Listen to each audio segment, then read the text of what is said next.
بسم اللہ الرحمن الرحیم۔ دیباچہ قرآن مجید کی ترجمہ و تفسیر پر ہماری زبان میں اب تک اتنا کام ہو چکا ہے کہ اب کسی شخص کا محض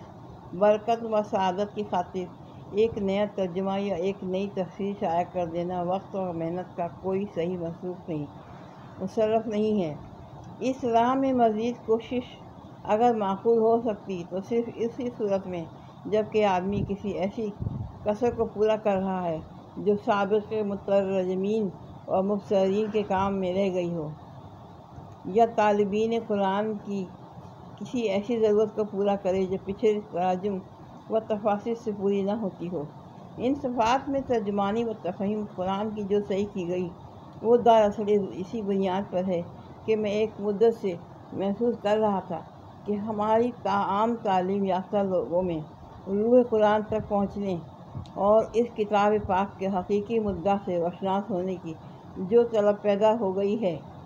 اور روز روز بڑھ رہی ہے، وہ مترجمین اور مفسرین کے قابل قدر مساعی کے باوجود ہنوز تشنہ ہے۔ اس احساس کے ساتھ یہ احساس بھی اپنے اندر پا رہا تھا کہ اس تشنگی کو بجھانے کے لیے کچھ نہ کچھ خدمت میں بھی کر سکتا ہوں۔ انہی دنوں احساسات نے مجھے اس کوشش پر مجبور کیا جس کے ثمرات ہدیہ ناظرین کیے جا رہے ہیں۔ اگر فی الوقت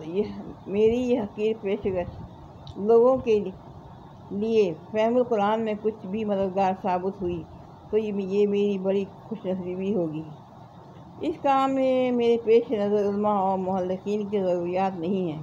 اور نہ ان لوگوں کی ضروریات ہیں جو عربی زبان اور علوم وعینہ کی تحصیل سے فارغ ہونے کے بعد قرآن مجید کا گہرا تحقیقی مطالعہ کرنا چاہتے ہیں۔ ایسے حضرات کی پیاس بجھانے کے لیے بہت کچھ سامان پہلے سے موجود ہے۔ میں جن لوگوں کی خدمت کرنا چاہتا ہوں اور اوسط درجے کے تعلیم یافتہ لوگ ہیں جو عربی سے اچھی طرح واقف نہیں ہیں اور علوم قرآن کے وسیع ذخیرے سے استفادہ کرنا جن کے لیے ممکن نہیں ہے، انہی کی ضرورت کو میں نے پیش نظر رکھا ہے۔ اس وجہ سے بہت سی ان تفسیر مباحث کو میں نے سرے سے ہاتھ ہی نہیں لگایا جو علم تفسیر میں بڑی اہمیت رکھتے ہیں۔ اگر اس طبقے کے لیے غیر ضروری ہیں، پھر جو مقصد میں نے اس کام میں اپنے ساتھ رکھا ہے وہ یہ ہے کہ ایک عام ناظر اس کتاب کو پڑھتے ہوئے قرآن کا مفہوم و مدعا بالکل صاف سمجھتا چلا جائے اور اس سے وہی اثر قبول کرے جو قرآن اس پر ڈالنا چاہتا ہے۔ دوران مطالعہ میں جہاں جہاں اسے الجھنیں پیش آ سکتی ہوں وہ صاف کر دی جائیں اور جہاں کچھ سوالات اس کے ذہن میں پیدا ہوں اس کا جواب اس کو بر وقت مل جائے۔ یہ میری کوشش ہے۔ اب اس امر کا فیصلہ عام ناظرین ہی کر سکتے ہیں کہ میں اس میں کہاں تک کامیاب ہوا ہوں۔ بہرحال یہ حرف آخر نہیں ہے۔ ہر ناظر سے میری درخواست ہے کہ جہاں کوئی تشنگی محسوس ہو یا کسی سوال کا جواب نہ ملے یا مدعا اچھی طرح واضح نہ ہو رہا ہو، اس سے مجھے مطلع کیا جائے تاکہ میں اس خدمت کو زیادہ سے زیادہ مفید بنا سکوں۔ علماء اکرام سے بھی میں گزارش کرتا ہوں کہ مجھے میری غلطیوں سے آگاہ فرمائیں۔ چند الفاظ ترجمانی و تفہیم کے متعلق بھی میں نے اس کتاب میں ترجمے کا طریقہ چھوڑ کر آزاد ترجمانی کا طریقہ اختیار کیا ہے۔ اس کی وجہ یہ نہیں ہے کہ میں پابندی لفظ کے ساتھ قرآن مجید کا ترجمہ کرنے کو غلط سمجھتا ہوں،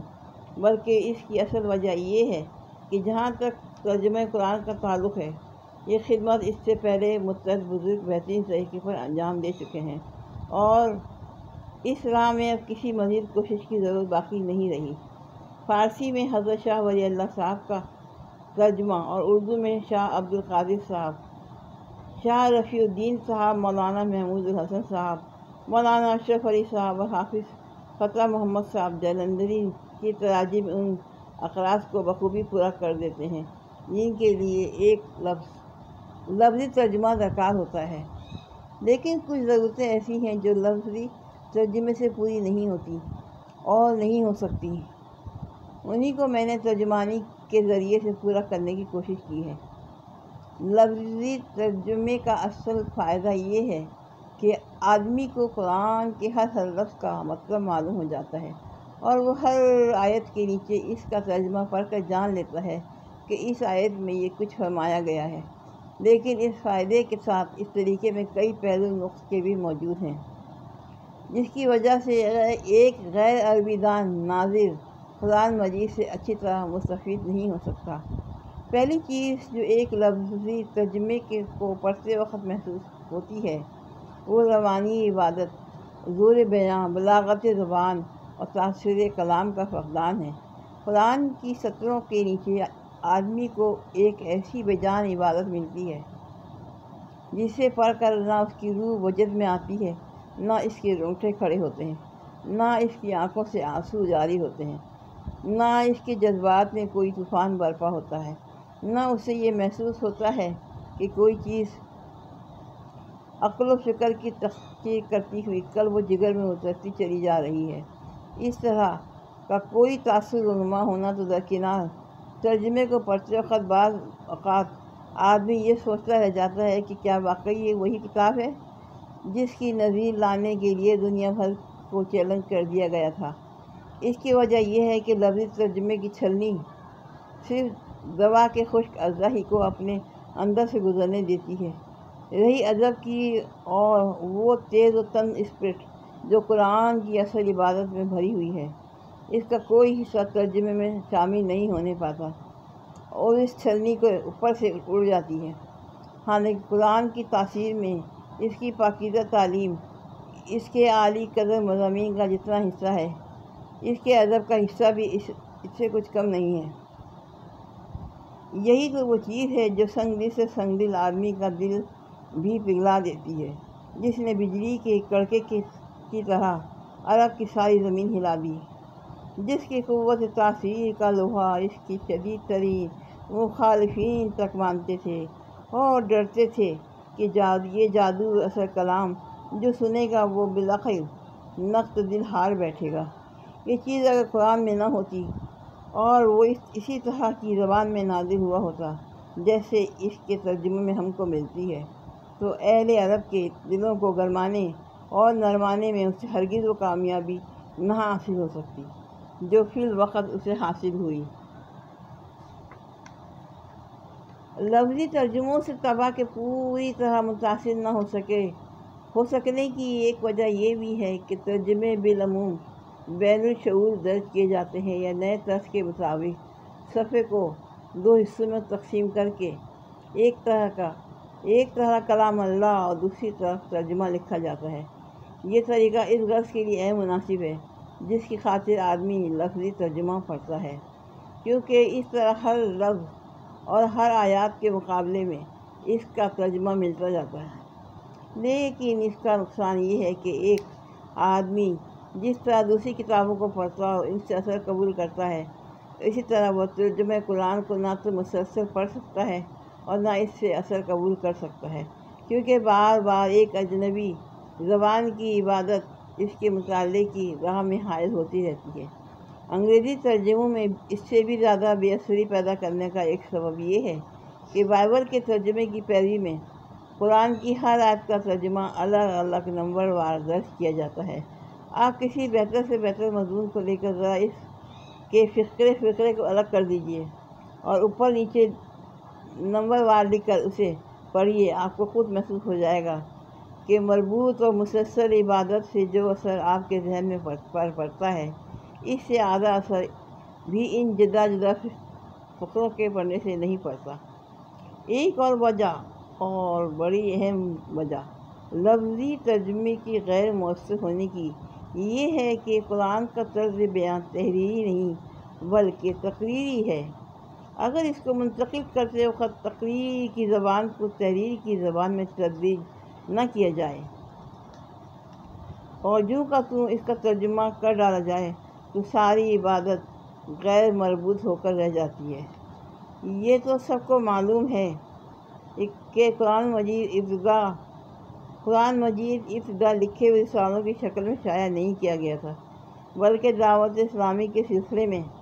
ہر موقع و ضرورت ایک نئی تقریر نبی صلی اللہ علیہ وسلم پر نازل کی جاتی تھی اور آپ اسے ایک خطبے کی شکل میں لوگوں کو سناتے تھے۔ تقریر کی زبان اور تحریر کی زبان میں فطرتاً بہت بڑا فرق ہوتا ہے۔ مثلاً تحریر میں ایک شبہ کو بیان کر کے اسے رفع کیا جاتا ہے، مگر تقریر میں شبہ کرنے والے خود سامنے موجود ہوتے ہیں۔ اس لیے بعض اوقات یہ کہنے کی ضرورت پیش نہیں آتی کہ لوگ ایسا کہتے ہیں، بلکہ مقرر آمد سخن ہی میں ایک فقرہ ایسا کہا جاتا ہے جو ان کے شبہ کا جواب ہوتا ہے۔ تحریر میں سلسلہ کلام سے الگ مگر اس سے قریبی تعلق رکھنے والی کوئی بات کہنی ہو تو اس کو جملہ مترجمہ کے طور پر کسی نہ کسی طرح عبادت سے جدا کر کے لکھا جاتا ہے تاکہ ضبط کلام ٹوٹنے نہ پائے۔ لیکن تقریر میں صرف لہجہ اور طرز خطاب بدل کر ایک مقرر بڑے جملۂ مترجمہ بولتا چلا جاتا ہے اور کوئی بے ضبطی محسوس نہیں ہوتی۔ تحریر میں بیان کا تعلق ماحول سے جوڑنے کے لیے الفاظ سے کام لینا پڑتا ہے، لیکن تقریر میں ماحول خود ہی بیان سے اپنا تعلق جوڑ لیتا ہے اور ماحول کی طرف اشارہ کیے بغیر جو بات کہی جاتی ہے ان کے درمیان کوئی خلا محسوس نہیں ہوتا۔ تقریر میں متکلم اور مخاطب بار بار بدلتے ہیں۔ مقرر اپنے دور کلام میں موقع محل کے لحاظ سے کبھی ایک ہی گروہ کا ذکر بصیغہ غائب کرتا ہے اور کبھی اسے حاضر سمجھ کر براہ راست خطاب کرتا ہے اور کبھی واحد کا صیغہ بولتا ہے اور کبھی جمع کے صیغے استعمال کرنے لگتا ہے۔ کبھی متکلم وہ خود ہوتا ہے، کبھی کسی گروہ کی طرف سے بولتا ہے، کبھی کسی بلائی طاقت کی نمائندگی کرنے لگتا ہے اور کبھی وہ بلائی طاقت خود اس کی زبان سے بولنے لگتی ہے۔ تقریر میں یہ چیز ایک حسن پیدا کرتی ہے مگر تحریر میں آ کر یہی چیز بے جوڑ ہو جاتی ہے۔ یہی وجہ ہے کہ جب کسی تقریر کو تحریر کی شکل میں لایا جاتا ہے تو اس کو پڑھتے وقت آدمی لازماً ایک طرح کی بے ضبطی محسوس کرتا ہے اور یہ احساس اتنا ہی بڑھتا جاتا ہے جتنا اصل تقریر کے حالات اور ماحول سے آدمی دور ہوتا جاتا ہے۔ خود قرآن عربی میں بھی ناواقف لوگ جس بے ضبطی کی شکایت کرتے ہیں اس کی اصلیت یہی ہے کہ وہاں تو اس کو دور کرنے کے لیے اس کے سوا چارہ نہیں ہے کہ تفسیری حواشی کے ذریعے سے ربط کلام کو واضح کیا جائے، کیونکہ قرآن کی اصل عبادت میں کوئی کمی پیشی کرنا حرام ہے، لیکن کسی دوسری زبان میں قرآن کی ترجمانی کرتے ہوئے اگر تقریر کی زبان کو احتیاط کے ساتھ تحریر کی زبان میں تبدیل کر لیا جائے تو بڑی آسانی کے ساتھ یہ بے ضبطی دور ہو سکتی ہے۔ علاوہ بری جیسا کہ ابھی میں اشارتاً عرض کر چکا ہوں، قرآن مجید کی ہر سورت دراصل ایک تقریر تھی جو دعوت اسلامی کے کسی مرحلے میں ایک خاص موقع پر نازل ہوتی تھی۔ اس کا ایک خاص پس منظر ہوتا تھا، کچھ مخصوص حالات اس کا تقاضا کرتے تھے اور کچھ ضرورتیں ہوتی تھیں جنہیں پورا کرنے کے لیے وہ اترتی تھی۔ بس اس پس منظر اور اپنے اس شان نزول کے ساتھ قرآن کی ان صورتوں کا تعلق اتنا گہرا ہے کہ اگر اس سے الگ کر کے مجروح الفاظ کا ترجمہ آدمی کے سامنے رکھ دیا جائے تو بہت سی باتوں کو وہ قطعاً نہیں سمجھے گا اور بعض باتوں کو الٹا سمجھ جائے گا، اور قرآن کا پورا مدعا تو شاید کہیں اس گرفت میں آئے گا ہی نہیں۔ قرآن عربی کے معاملے میں اس مشکل کو دور کرنے کے لیے تفسیر سے مدد لینی پڑتی ہے، کیونکہ اصل قرآن میں کسی چیز کا اضافہ نہیں کیا جا سکتا، لیکن دوسری زبان میں ہم اتنی آزادی برت سکتے ہیں کہ قرآن کی ترجمانی کرتے وقت کلام کو کسی نہ کسی حد تک اس کے پس منظر اور اس کے حالات نزول کے ساتھ جوڑے چلے جاتے ہیں تاکہ ناظرین کے لیے وہ پوری طرح بامعنی ہو سکے۔ پھر ایک بات یہ بھی ہے کہ قرآن اگرچہ عربی مبین میں نازل ہوا ہے لیکن اس کے ساتھ وہ اپنی ایک مخصوص اصطلاحی زبان بھی رکھتا ہے، اس لیے بکثرت الفاظ کو اس کے اصل لغوی معنی سے ہٹا کر ایک خالص معنی میں استعمال کیا جاتا ہے اور بہت سے الفاظ ایسے ہیں جن کو وہ مختلف مواقع پر مختلف مفہومات میں استعمال کرتا ہے۔ پابندی لفظ کے ساتھ جو ترجمے کیے جاتے ہیں، اس میں اصطلاحی زبان کی رعایت ملحوظ رکھنا بہت مشکل ہے، اور اس کے ملحوظ نہ رہنے سے بعض اوقات ناظرین طرح طرح کی الجھنوں اور غلط فہمی میں مبتلا ہو جاتے ہیں۔ مثلاً ایک لفظ کفر کو لیجیے، جو قرآن کی اصطلاح میں اصل عربی لغت اور ہمارے فقہاء و متکلمین کی اصطلاح دونوں سے مختلف معنی رکھتا ہے، اور پھر وہ خود قرآن میں بھی ہر جگہ ایک ہی معنی میں استعمال ہوا ہے۔ کہیں اس سے مراد مکمل غیر معنی حالت ہے، کہیں یہ مجروح انکار کے معنی میں آیا ہے، کہیں اس سے محض ناشکری اور آسان فراموشی مراد لی گئی ہے، کہیں مقتضیات ایمان میں سے کسی کو پورا نہ کرنے پر کفر کا اطلاق کیا گیا ہے، کہیں اعتقادی اقرار مگر عملی انکار یا نافرمانی کے لیے یہ لفظ بولا گیا ہے، کہیں ظاہری اطاعت مگر باطنی بے اعتقادی کو کفر تعبیر کیا گیا ہے۔ ان مختلف مواقع پر اگر ہم ہر جگہ کفر کا ترجمہ کفر ہی کرتے چلے جائیں یا اور کسی لفظ کا التزام کر لیں تو بلا شبہ ترجمہ اپنی جگہ صحیح ہوگا، لیکن ناظرین کہیں مطلب سے محروم رہ جائیں گے، کہیں کسی غلط فہمی کے شکار ہوں گے اور کہیں خلجان میں پڑ جائیں گے۔ لفظ ترجمے کے طریقے میں کسر و خامی کے یہی وہ پہلو ہیں جن کی تلافی کرنے کے لیے میں نے ترجمانی کا ڈھنگ اختیار کیا ہے۔ میں نے اس میں قرآن کے الفاظ کو اردو کا جامہ پہنانے کی بجائے یہ کوشش کی ہے کہ قرآن کی ایک عبادت کو پڑھ کر جو مفہوم میں میری سمجھ میں آتا ہے اور جو اثر میرے دل پر پڑتا ہے، اسے حتی الامکان صحت کے ساتھ اپنی زبان میں منتقل کر دوں۔ اسلوب بیان میں ترجمہ پن نہ ہو،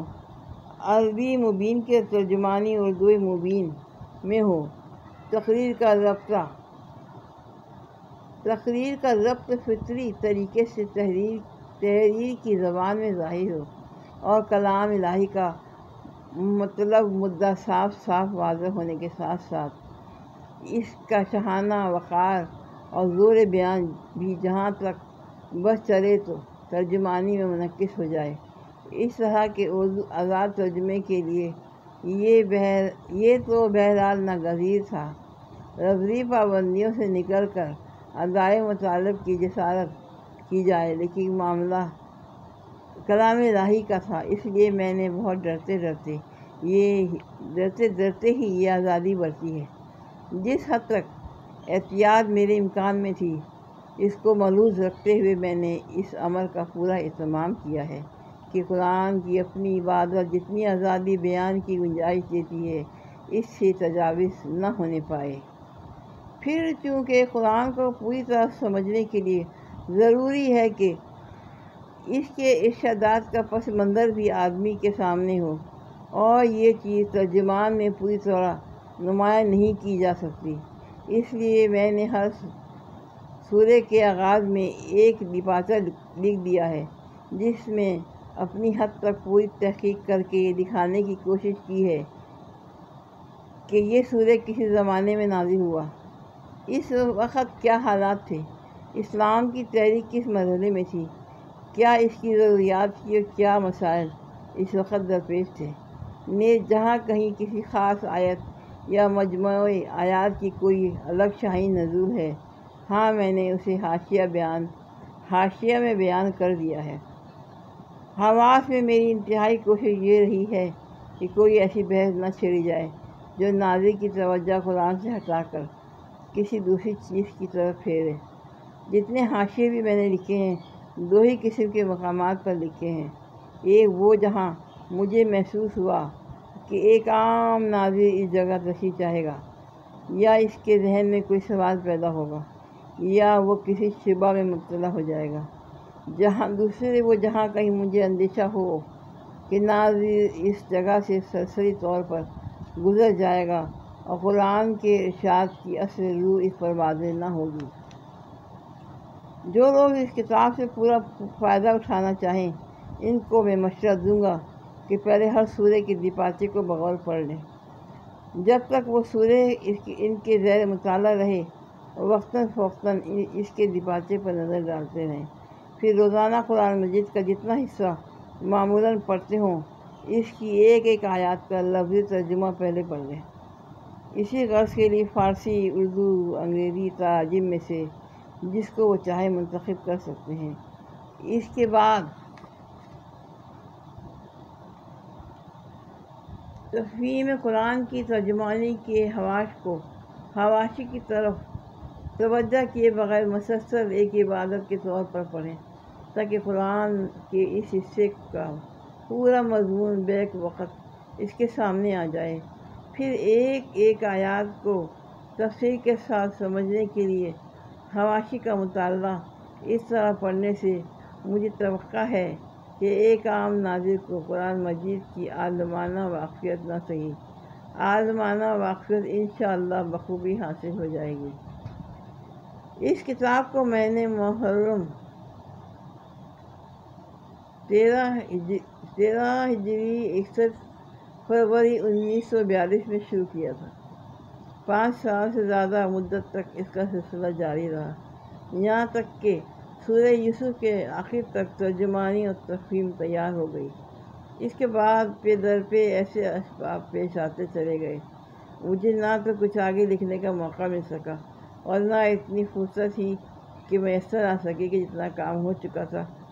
اسی کو نظر ثانی کر کے اسے قابل بنا سکتا، کتابی صورت میں شائع ہو سکے۔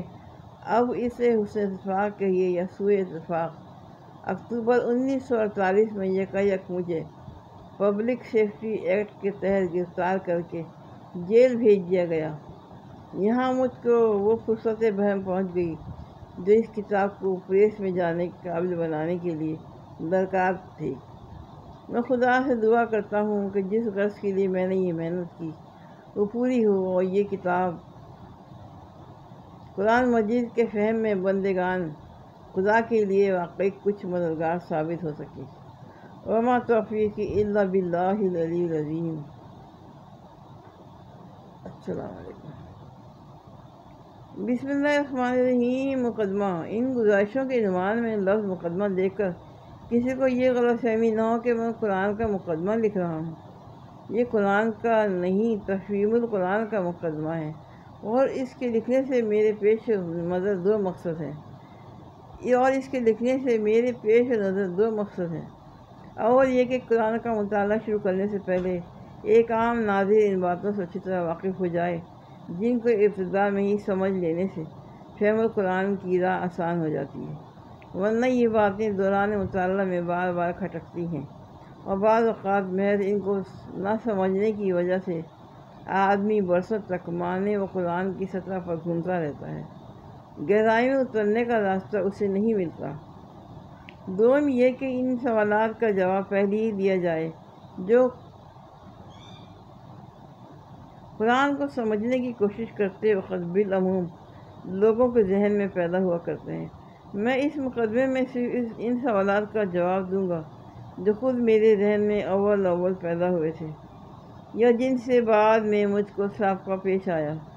اس کے علاوہ اگر کچھ اور سوالات بھی جواب طلب باقی رہ گئے ہوں تو ان سے مجھے آگاہ کیا جائے،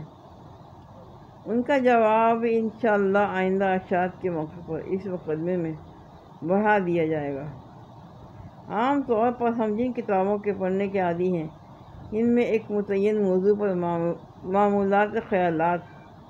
دلائل کو ایک خاصی تصنیفی ترتیب کے ساتھ مسلسل بیان کیا جاتا ہے۔ اسی بنا پر جب ایک ایسا شخص جو قرآن سے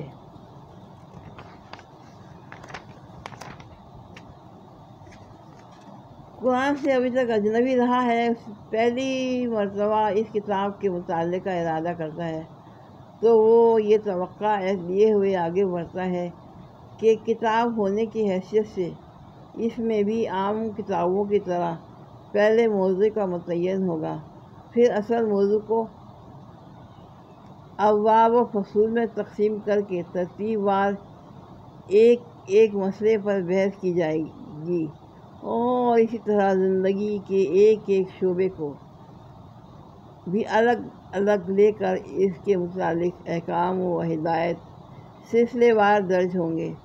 لیکن جب وہ کتاب کھول کر مطالعہ شروع کرتا ہے تو یہاں سے اپنی توقع کے بالکل خلاف ایک دوسرے ہی انداز بیان سے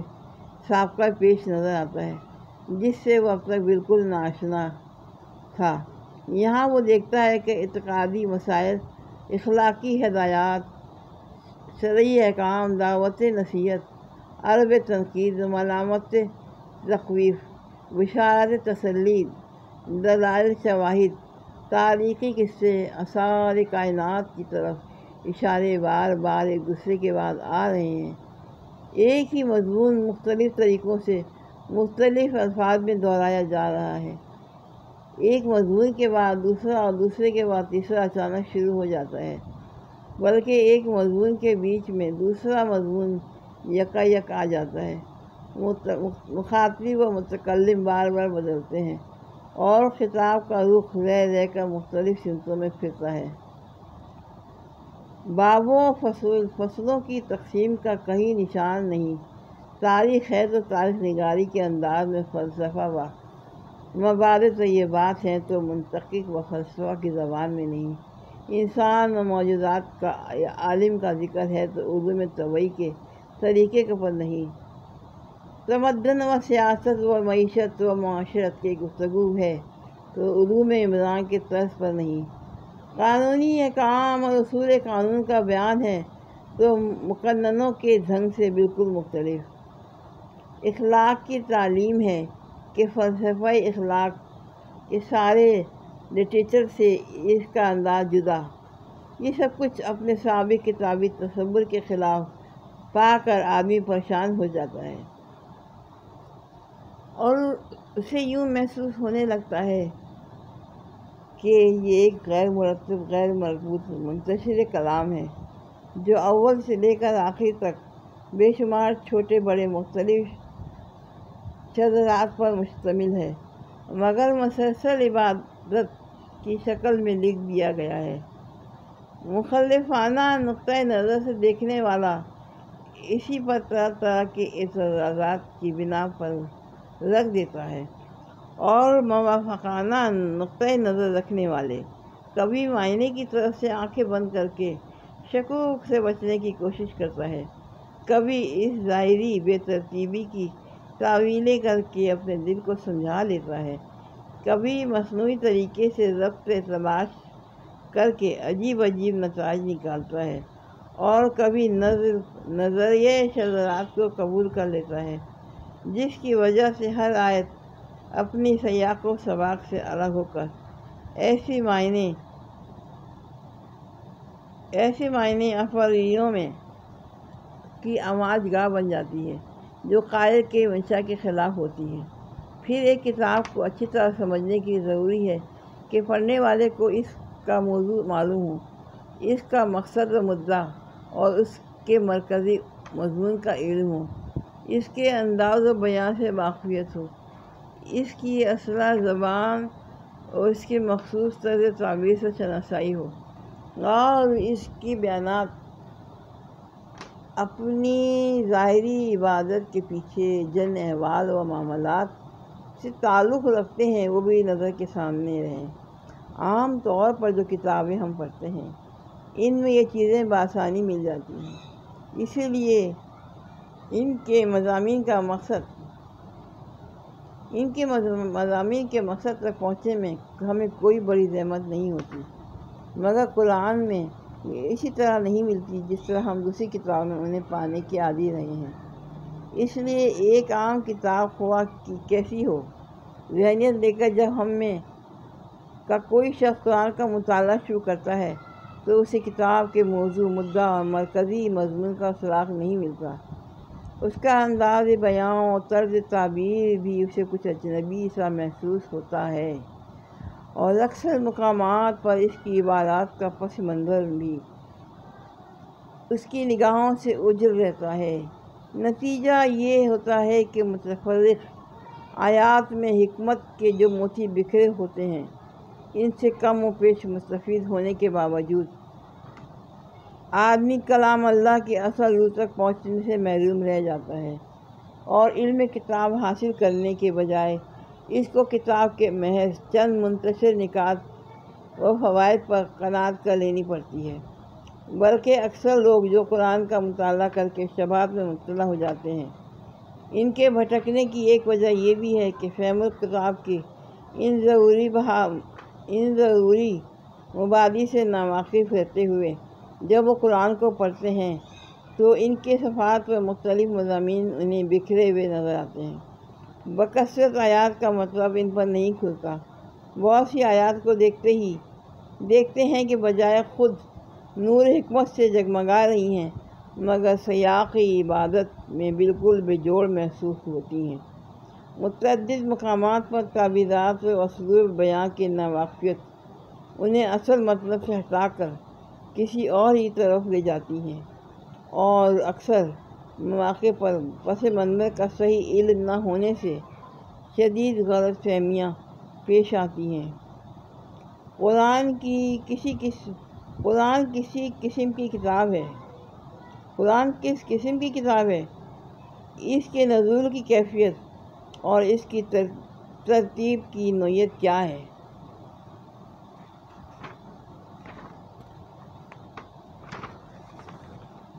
اس کا موضوع گفتگو کیا ہے؟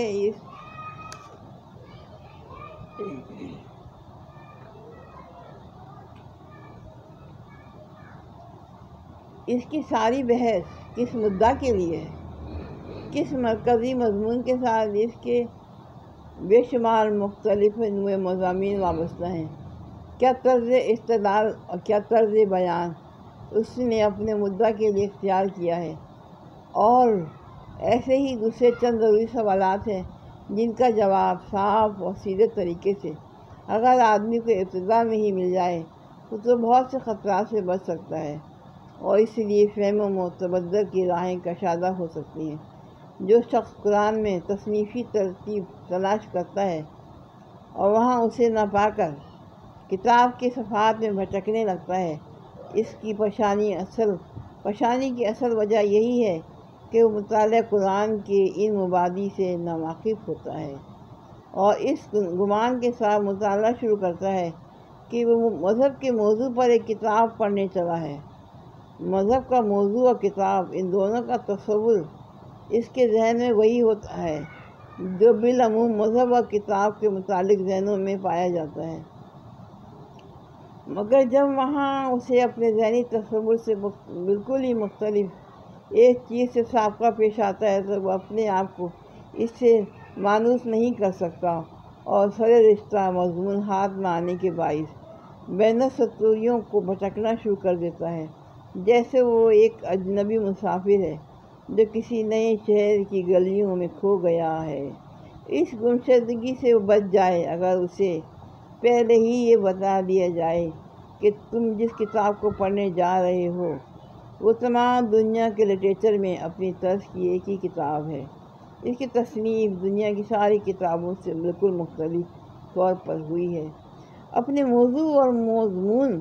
تربیت کے لحاظ سے بھی وہ ایک نرالی چیز ہے، لہذا تمہارے ذہن کا وہ کتابی سانچہ جو اب تک کی کتب بینی سے بنا ہے اس کتاب کو سمجھنے میں تمہاری مدد نہ کرے گا، بلکہ الٹا مزاحم ہوگا۔ اسے سمجھنا چاہتے ہو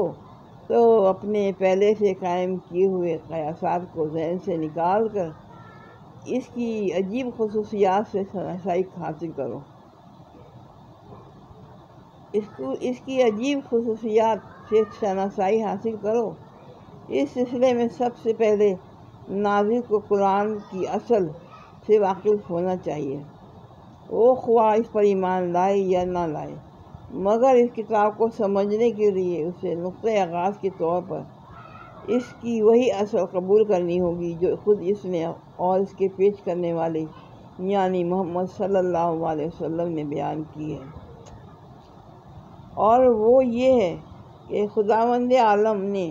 جو ساری کائنات کا خالق و مالک و فرمان روح ہے، اپنی بے پایہ مملکت کے اس حصے میں جس زمین کہتے ہیں انسان کو پیدا کیا ہے، اسے جاننے اور سمجھنے سوچنے کی قوتیں دیں، بھلائی برائی کی تمیز دی، انتخابات ادارے کی آزادی عطا کی، ارادے کی آزادی عطا کی، تصرف کے اختیارات بخشے، اور فی الجملہ ایک طرح کی خود اختیاری دے کر اسے زمین میں اپنا خلیفہ بنایا۔ اس مصنف پر انسان کو مقرر کرتے وقت خداوند عالم نے اچھی طرح اس کے کان کھول کر یہ بات اس کے ذہن نشین کر دی تھی کہ تمہارا اور تمام جہاں کا مالک، معبود اور حاکم میں ہوں۔ میری اس سلطنت میں نہ تم خود مختار ہو، نہ کسی دوسرے کے بندے ہو، اور نہ میرے سوا کوئی تمہاری اطاعت، بندگی اور پرستش کا مستحق ہے۔ دنیا کی یہ زندگی جس میں تمہیں اختیارات دے کر بھیجا جا رہا ہے، دراصل تمہارے لیے ایک امتحان کی مدت ہے، جس کے بعد تمہیں میرے پاس واپس آنا ہوگا، اور میں تمہارے کام کی جانچ کر کے فیصلہ کروں گا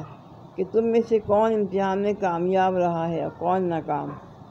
تمہارے لیے صحیح رویہ یہ ہے کہ مجھے اپنا واحد معبود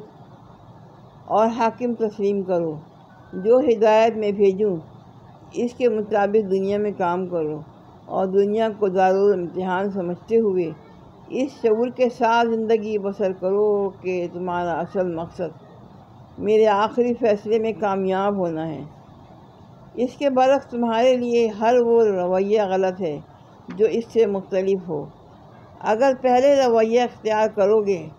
جسے اختیار کرنے کے لیے تم آزاد ہو، تو تمہیں دنیا میں امن و اطمینان حاصل ہوگا، اور جب میرے پاس پلٹ کر آؤ گے تو میں تمہیں ابدی راحت و مسرت کا وہ گھر دوں گا جس کا نام جنت ہے۔ اور اگر دوسرے کسی رویے پر چلو گے جس پر چلنے کے لیے بھی تم کو آزادی ہے، تو دنیا میں تم کو فساد اور بے چینی کا مزہ چکھنا ہوگا، اور دنیا سے گزر کر عالم آخرت میں جب آؤ گے تو ابدی رنج مصیبت کے اس گڑھے میں پھینک دیے جاؤ گے جس کا نام دوزخ ہے۔ یہ فرمائش کر کے مالک کائنات نے نوح انسانی کو زمین میں جگہ دی، اور اس نوح کے اولین افراد آدم اور حوا کو وہ ہدایت بھی دی تھی جس کے مطابق انہیں اور ان کی اولاد کو زمین میں کام کرنا تھا۔ یہ اولین انسان جہالت و تاریکی کی حالت میں پیدا نہیں ہوئے تھے، بلکہ خدا نے زمین پر ان کی زندگی کا آغاز پوری روشنی میں کیا تھا۔ وہ حقیقت سے واقف تھے، انہیں ان کا قانون حیات بتا دیا گیا تھا۔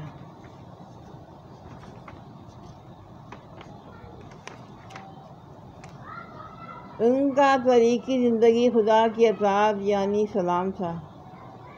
اور وہ اپنی اولاد کو یہی بات سکھا کر گئے کہ وہ مطیع خدا مسلم بن کر رہیں۔ لیکن بعد کی صدیوں میں رفتہ رفتہ انسان اس صحیح طرز طریق زندگی دین سے منصرف ہو کر مختلف قسم کے غلط رویوں کی طرف چل پڑے۔ انہوں نے غفلت سے اس کو گم بھی کیا اور شرارت سے اس کو مسخ بھی کر ڈالا۔ انہوں نے خدا کے ساتھ زمین و آسمان کی مختلف انسانی اور غیر انسانی خیالی اور مادی ہستیوں کا خدائی میں شریک ٹھہرا لیا۔ انہوں نے خدا کے دیے ہوئے علم و حقیقت و علم میں طرح طرح کے اوہام اور نظریوں اور فلسفوں کی آمیزش کر کے بے شمار مذاہب پیدا کر لیے۔ انہوں نے خدا کے مقرر کیے ہوئے عادلانہ اصول اخلاق و تمدن شریعت کو چھوڑ کر یا بگاڑ کر اپنی خواہشات نفس اور اپنے تصورات کے مطابق ایسے قوانین زندگی گھڑ لیے جس سے خدا کی زمین ظلم سے بھر گئی۔ خدا نے جو محدود خود اختیاری انسان کو دی تھی، اس کے ساتھ یہ بات مطابقت نہ رکھتی تھی کہ وہ اپنی تخلیقی مداخلت سے کام لے کر ان بگڑے ہوئے انسانوں کو زبردستی صحیح رویے کے ساتھ موڑ دیتا،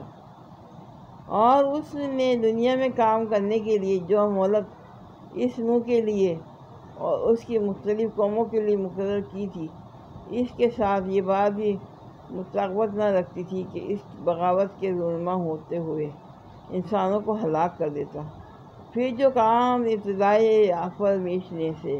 اس نے اپنے ذمے لیا تھا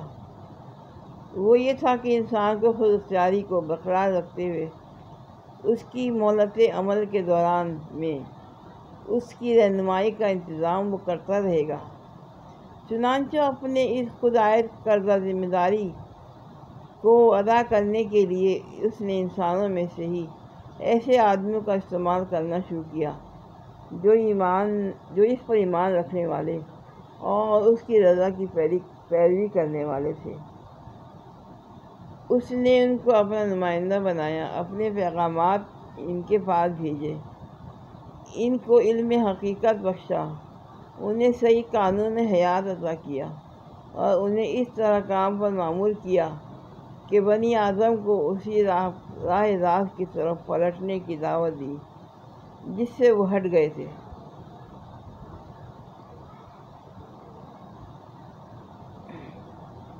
یہ پیغمبر مختلف قوموں اور ملکوں میں اٹھتے رہے، ہزارہ برس تک ان کی آمد کا سلسلہ چلتا رہا۔ ہزارہ کی تعداد میں وہ مبعوث ہوئے۔ ان سب کا ایک ہی دین تھا، یعنی وہ صحیح رویہ جو اول روز ہی انسان کو بتا دیا گیا تھا۔ وہ سب ایک ہی ہدایت کے پیرو تھے، یعنی اخلاق و تمدن کے وہ ازلی و ابدی اصول جو آغاز ہی میں انسان کے لیے تجویز کر دیے گئے تھے، اور ان سب کا ایک ہی مشن تھا، یعنی کہ اس دین اور اس کی ہدایت کی طرف سے اپنے ابنائے نوح کو دعوت دیں۔ پھر جو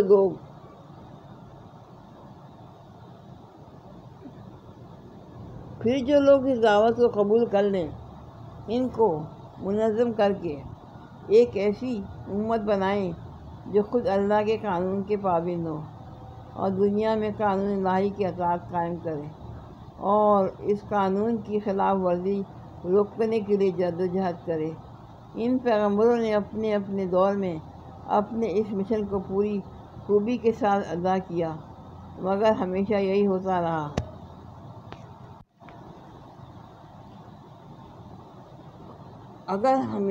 ہوتا رہا کہ انسانوں کی ایک کثیر تعداد تو ان کی دعوت قبول کرنے پر آمادہ ہی نہ ہوئی، اور جنہوں نے اسے قبول کر کے امت مسلمہ کی حیثیت اختیار کی وہ رفتہ رفتہ خود بگڑتے چلے گئے تھے کہ حتیٰ کہ ان میں سے بعض امتیں ہدایت الہی کو بالکل ہی گم کر بیٹھی اور بعض نے خدا کے ارشادات کو اپنی تعریفات اور آمیزشوں سے مسخ کر دیا۔ آخر کار خداوند عالم نے سرزمین عرب میں محمد صلی اللہ علیہ وسلم کو اسی کام کے لیے مبعوث کیا جس کے لیے پچھلے انبیاء آتے رہے تھے۔ ان کے مخاطب عام انسان بھی تھے اور پچھلے انبیاء کے بگڑے ہوئے پیرو بھی۔ سب کو صحیح رویے کی طرف دعوت دینا، سب کو عرض سرے نو خدا کی ہدایت پہنچا دینا، اور جو اس دعوت کو و ہدایت کو قبول کرے انہیں ایک ایسی امت بنا دینا ان کا کام تھا جو ایک طرف خود اپنی زندگی کا نظام خدا کی ہدایت پر قائم کرتے اور دوسری طرف دنیا کی اصلاح کے لیے جدوجہد کرے۔ اسی طرح دعوت ہدایت کی کتاب پر یہ قرآن جو اللہ نے محمد صلی اللہ علیہ وسلم پر نازل فرمائی، قرآن کو اصل معلوم ہو جانے کے بعد ناظرین کے لیے یہ سمجھنا آسان ہو جاتا ہے کہ اس کتاب کا موضوع کیا ہے، اس کا مرکزی مضمون کیا ہے اور اس کا مدعا کیا ہے۔ اس کا موضوع انسان ہے۔ اس اعتبار سے باللحاظ حقیقت نفس الامری، اس کی فلاح اور اس کا خسر ان کس چیز میں ہے؟ اس کا مرکزی مضمون یہ ہے کہ ظاہری بینی یا قیاس آرائی یا خواہش کی غلامی کے سبب سے انسان نے خدا اور نظام کائنات اور اپنی ہستی اور اپنی دینوی زندگی کے متعلق جو نظریات قائم کیے ہیں اور ان نظریات کی بنا پر جو رویے اختیار کر لیے ہیں وہ سب حقیقت النفس الامری کے لحاظ سے غلط اور نتیجے کے اعتبار سے خود انسانی کے لیے تباہ کن ہے۔ حقیقت وہ ہے جو انسان کو خلیفہ بناتے وقت خدا نے خود بتا دی تھی، اور اس حقیقت کے لحاظ سے انسان کے لیے وہی رویہ درست اور خوش انجام ہے جو پچھلے صفحات میں ہم صحیح رویے کے نام سے بیان کر چکے ہیں۔ اس کا مدعا انسان کو اس صحیح رویے کی طرف دعوت دینا اور اللہ کو اس ہدایت کو واضح پیش کرنا ہے جسے انسان اپنی غفلت سے گم اور شرارت سے مست کرتا رہتا ہے۔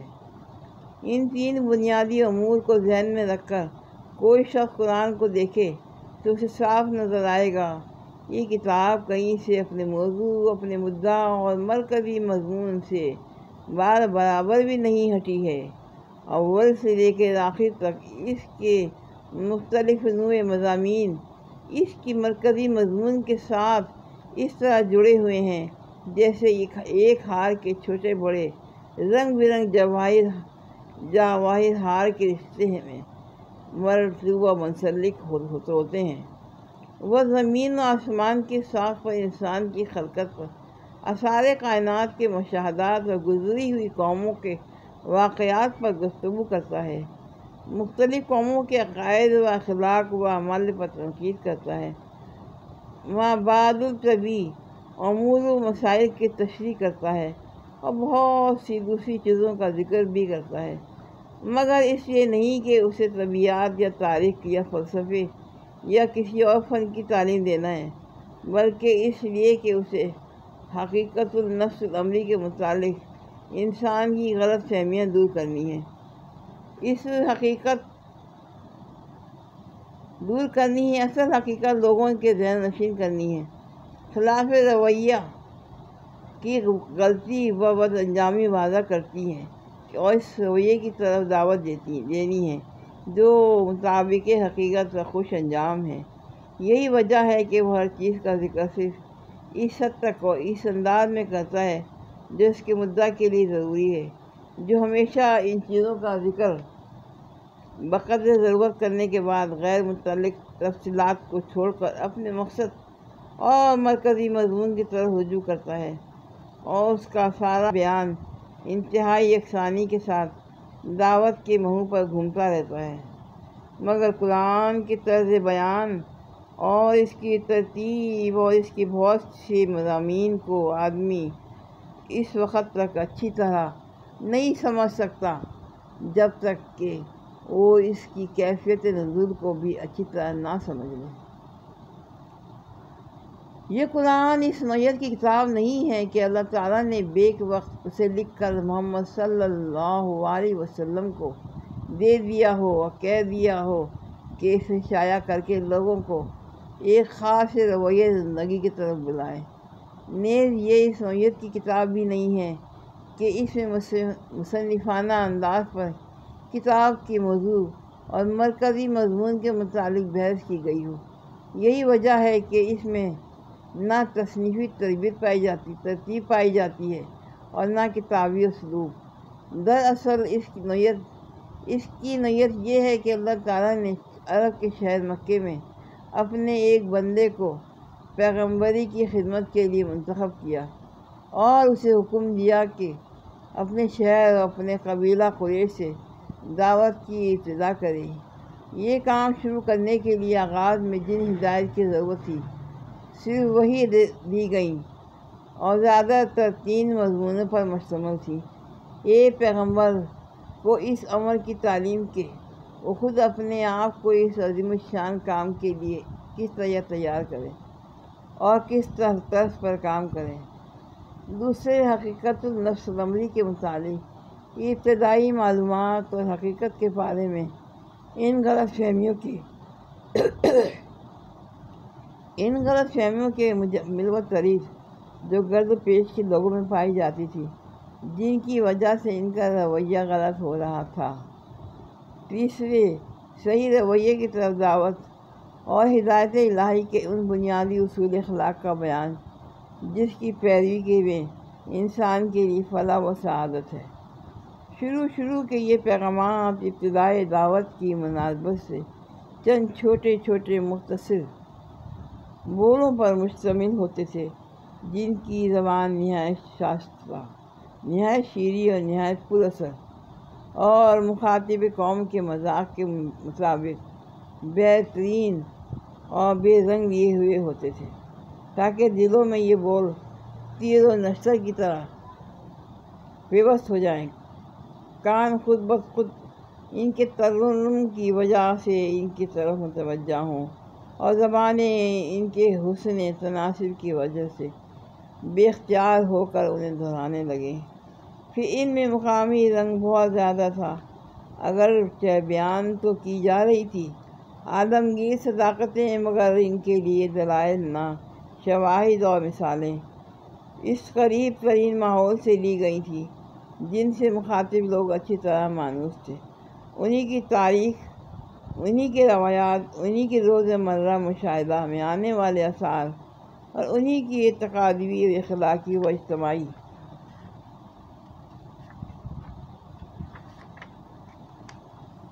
خرابیوں پر ساری گفتگو تھی، تاکہ وہ اس سے اثر لے سکیں۔ دعوت کا یہ ابتدائی مرحلہ تقریباً 4-5 سال تک جاری رہا، اور اس مرحلے میں نبی صلی اللہ علیہ وسلم کی تقریب کا رد عمل 3 صورتوں میں ظاہر ہوا۔ چند سالے آدمی اس دعوت کو قبول کر کے امت مسلمہ بننے کے لیے تیار ہو گئے۔ ایک کثیر تعداد جہالت یا خود غرضی یا ہوائی طریقے کی محبت کے سبب سے مخالف پر آمادہ ہو گئی۔ نمبر 3، مکے و قریش کی حدود سے نکل کر اس نئی دعوت کی آواز کو نسبتاً زیادہ وسیع حلقے میں پہنچنے لگی۔ یہاں سے اس دعوت کا دوسرا مرحلہ شروع ہوتا ہے۔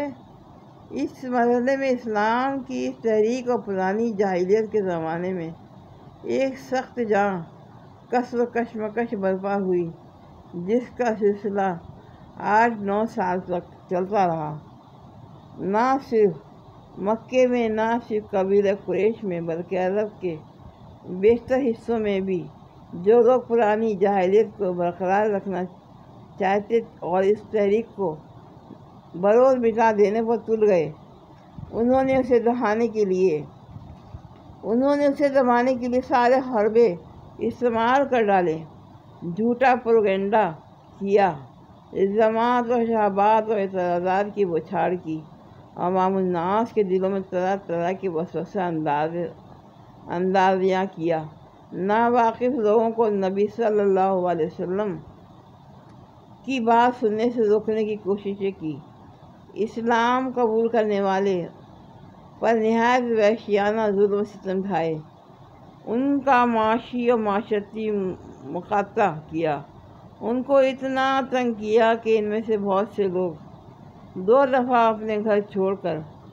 حبش کی طرف ہجرت کرنے پر مجبور ہوئے، اور بالآخر تیسری مرتبہ ان سب کو مدینے کی طرف ہجرت کرنی پڑی۔ لیکن اس شدید اور روز افزا مزاحمت کے باوجود یہ تحریک پھیلتی چلی گئی۔ مکے میں کوئی خاندان اور کوئی گھر ایسا نہ رہا جس کے کسی نہ کسی فرد نے اسلام قبول نہ کر لیا ہو۔ بیشتر مخالفین اسلام کی دشمنی میں شدت تلخی کی یہی وجہ تھی کہ ان کے اپنے بھائی، بھتیجے، بیٹے، بیٹیاں، بہنیں اور بہنوئی دعوت اسلام کے نہ صرف پیرو بلکہ جانثار حامی ہو گئے تھے، اور ان کے اپنے دل و جگر کے ٹکڑے ہی ان سے برسرے بیکار ہونے کو تیار تھے۔ پھر لطف یہ ہے کہ جو لوگ پرانی جاہلیت سے ٹوٹ کر اس نوخیز تحریک کی طرف آ رہے تھے تو وہ بھی اپنی سوسائٹی کے بہترین لوگ سمجھے جاتے تھے، اور اس تحریک میں شامل ہونے کے بعد وہ اتنے نیک، اتنے راست باز، اتنے پاکیزہ اخلاق کے انسان بن جاتے تھے کہ دنیا اس دعوت کی برتری محسوس کیے بغیر نہیں رہ سکتی تھی جو ایسے لوگوں کو اپنی طرف کھینچ رہی تھی اور انہیں یہ کچھ بنا رہی تھی۔ اس طویل اور شدید کشمکش کے دوران میں اللہ تعالیٰ نے حسب موقع حسب ضرورت اپنے نبی پر ایسے پرجوش خطبے نازل کرتا رہا جس میں دریا کسی روانی، سیلاب کسی قوت اور تیز و تند آگ کی تاثیر تھی۔ ان خطبوں میں ایک طرف اہل ایمان کو ان کے ابتدائی فرائض بتائے گئے اور ان کے اندر جماعتی شعور پیدا کیا گیا، انہیں تقویٰ و فضیلت، اخلاق و پاکیزگی سیرت کی تعلیم دی گئی اور ان کو دین حق کی تغلیب کے طریقے بتائے گئے۔ کامیابی کے وعدوں اور جنت کی بشارتوں سے ان کی ہمت بنائی گئی، انہیں صبر و ثبات و بلند حوصلوں کے ساتھ اللہ کی راہ میں جہد و جہد کرنے پر ابھارا گیا اور فداکاری کا ایسا زبردست جوش اور ولولہ ان میں پیدا کیا گیا کہ ہر مصیبت جھیل جانے اور مخالف کے بڑے سے بڑے طوفانوں کا مقابلہ کرنے کے لیے تیار ہو گئے۔ دوسری طرف مخالفین اور راہ راست سے منہ موڑنے والوں اور غفلت کی نیند سونے والوں کو ان قوموں کے انجام سے ڈرایا گیا جن کی تاریخ سے وہ خود واقف تھے۔